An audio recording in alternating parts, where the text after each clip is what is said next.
my name is John Anderson. I'm one of the senior sales engineers over here at Matrix42, and today what I'm going to show is our console and how everything runs together with what Alan was talking about a little bit earlier around our OS migrations and trying to standardize across the board with your environment. And also what I want to talk about too is our ability to manage machines remotely, right? And how we go about taking care of those machines that you have at your remote sites.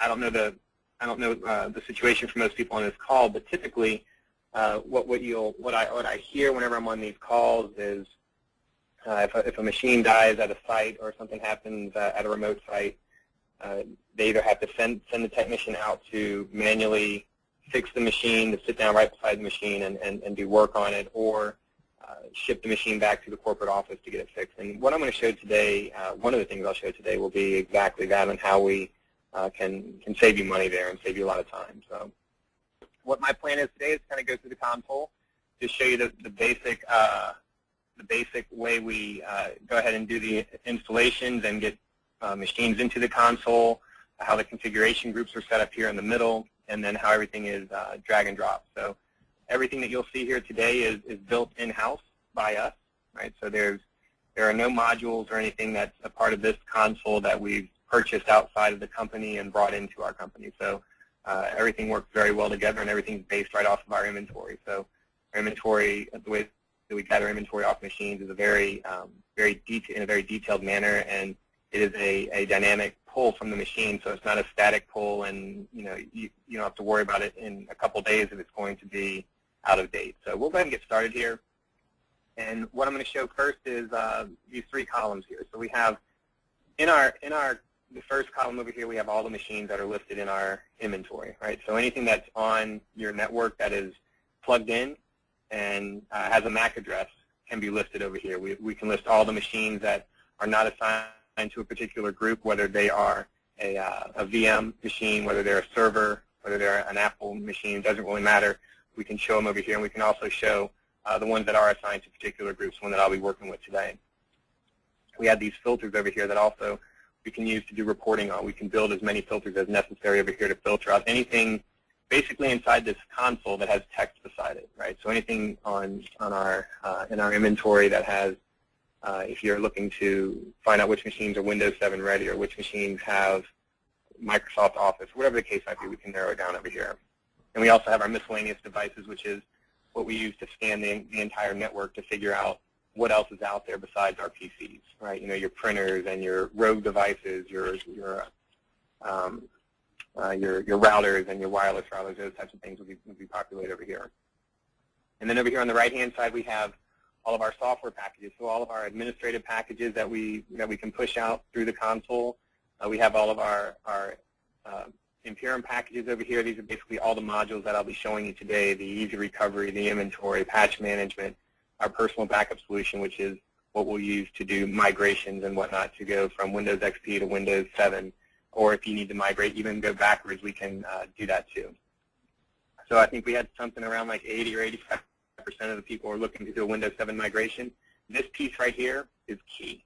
You have to have something to migrate your users' data. And if not your users' data, if your users are supposed to be putting all their information on a remote server or on their network drive, whatever the case might be, you still have settings that need to be pushed over so the user doesn't get to the new operating system and their icons are all out of whack, or they don't have their favorites, or their custom dictionaries aren't there. We capture all that information. That's done through the personal backup piece. We'll talk a little bit more about this later, but 82% of these people on the call indicated that they're looking to do a Windows 7 migration, so this piece right here is key. I'll get into it a little bit more later. And we also have on this side our Mac OS, so we can actually push software out there and push software out. These would be packages that you would have in your company, right? We have our own packaging tool where we can very easily package just about any application out there through this tool very easily. Of course, the more complex the packages get, the more we have to go in there and customize them, but our packaging tool can handle it. We also have over here our software classes, our patch management classes. One thing that I really like about our software is the way that we do our patching. Not only do we download only what you need, but we can push out to only specific machines. So we can say with the marketing group, where they only need these patches, or the sales group only needs these patches, and then we can test each patch before they go out. That's a really nice feature. So it's less work on the administrator for that type of thing. We have our operating system templates here. You can see here that I have just a couple of my Windows XP templates, and over here I have just a couple Windows 7 templates. We are a template-based solution, so we are 100% hardware independent, meaning I can deploy any of these 4 templates here to any PC in the world that is compatible with these operating systems, right? So I can take this template here and I can push it to an IBM or a Dell or a compact machine, any make, any model. And what we do is we can actually discover what type of hardware is on that machine right before we do the installation on it, and inject only the drivers that are necessary for that particular machine. So it is a very streamlined way to do an operating system installation. And again, I'll get a little more detailed on how that works. But it is not an imaging solution, right? Imaging is very static, right? Or you have to have a driver folder located somewhere on the image that can allow that image to be dropped onto multiple machines. So it's managing images is much more complicated. It takes long. They take longer to build. They take longer to push across a network. This deployment method here, again, is 100% hardware independent, and we'll get into that in a minute. And then we also have a few other things down here, our sync templates. This is what we'll talk about a little bit when I start getting into our deployments to remote sites, how we sync our information from our corporate server to our remote site server. And even you don't even need fast connections to do it. So it's a very, very interesting way that we do that piece too. And then in the middle here we have our configuration groups. So if you have Active Directory, this looks very similar to an Active Directory structure. We can import and link directly to an Active Directory an AD server, and we can mimic exactly what they have there. We can sync both ways. One way we have smart syncing, all that. So these can actually be automated to populate from the get-go. Or you can manually build them out. So we can build a new group if I choose to. But where we're going to be working today is going to be in my my lab group. And this is what I use to do my own testing here. So what we're looking at, though, is we have different cities listed here, right? So the way that this works is as long as we have connections to those cities, we can actually remotely deploy a machine at that city or at that particular site without having to touch it. I can do it all from this one console. I can build these groups. I can build them out right here and deploy straight out to a machine that's right next to me, or I can deploy it out to a machine that's 100 miles away. It really doesn't matter. So we're going to go in here to my lab group, and just to show a little bit of what we have here, these 2 machines are in my lab group. And right now, my lab group has a few different things in here. I have my operating system template. I have a few pieces of software from the Imperium side. And then I also have some software that I want to make sure gets deployed down to that machine. So typically what you have in a situation like this is you have a machine that's in there and you want to make sure that it's standardized, right? When you push a machine out to a client, or you have an office that has a set number of machines, you want to standardize across the board. It makes it much easier to manage those machines, and this will do it. So the way that we activate a machine is we see them right here. This is a Windows 7 VM that I actually have booted up here. We're not going to get too much into that one, but what we do is to activate a machine is we very simply right-click on the machine and activate it.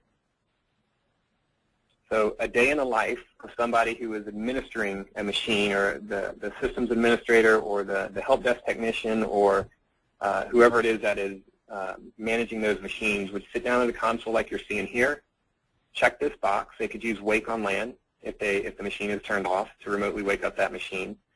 They can reboot it or shut it down if it's turned on. They can do it on a schedule. They can run it immediately. They hit next and finish. So the work of the technician at this point is done.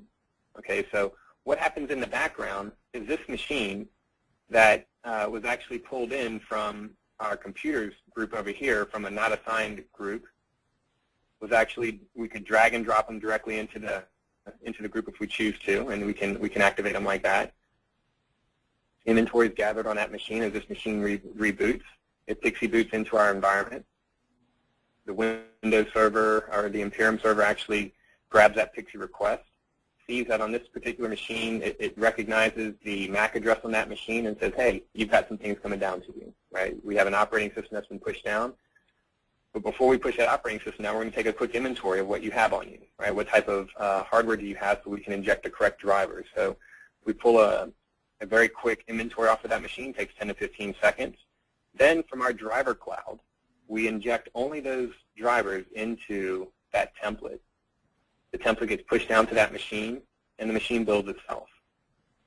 So at that point, if this is a machine that's at a remote site, I can very easily go into and look at that machine, and I can see actually I just rebuilt this machine a little while ago, and we can look at something on here on the log, and I can come in here and see that a new operating system is being pushed out to it, right? But what's nice is that in here I can actually connect directly to the PC at the IP address of what that machine has, and I can see exactly what's going on to that machine. So I can connect here and see through an Internet Explorer window that machine building and see the build process as it's happening, as the user sees it as they're sitting in front of that machine. So the machine builds itself. Windows, in this situation, Windows 7 gets pushed down to that machine. The machine builds itself. It connects back to the server, gets the agent pushed down on it, and then gets these other pieces of software pushed down to it. And then the last thing that's pushed down is the user's personal data. So when they're being migrated from Windows XP to Windows 7, or if it's a brand new machine that's being pulled out the box, the user's data, if it's an existing user, will be pushed back down to that machine. So their icons on their desktop, all the information that they need is pushed back down to that machine, so that when they start it back up, it is exactly the way that it looked prior to the installation, unless you're moving to a new operating system. Okay. So in this situation, so I just reloaded Windows 7 onto this machine. Now let's just say, for instance, that Windows 7 didn't work for whatever reasons. Maybe it wasn't compatible with this particular machine, or we want to push it back down, downgrade it back to Windows XP. I very simply can do that by going in here and choosing Windows 7. I can delete the template out of here. I said OK. Then I can come back over here to my operating systems, grab Windows XP, drag and drop it over here to my lab group. Here's Windows XP, and right-click on this machine, activate, check the box, next, and finish. And the same process will happen, but it will be for Windows XP. So something to, if it's a little bit difficult to try to figure out how we're doing these operating system installations, since it's not an image, just picture yourself sitting in front of a machine that has nothing on it, right? You have a machine that's pulled out the box, and you need to load an operating system on it. The things you need to load an operating system on a machine is the Windows operating system, where you need the operating system CD or DVD. You need all the drivers to load that machine and make sure that everything's working properly. You need all the software to load that machine, and you need the user's data to put back down on that machine. So those four things are what you need to be able to successfully load a machine. And what we do is we automate that entire process. It's as if you're sitting in front of the machine, manually loading Windows 7, putting only the drivers into it that are necessary, putting only the software necessary, and putting only that user's information back on there.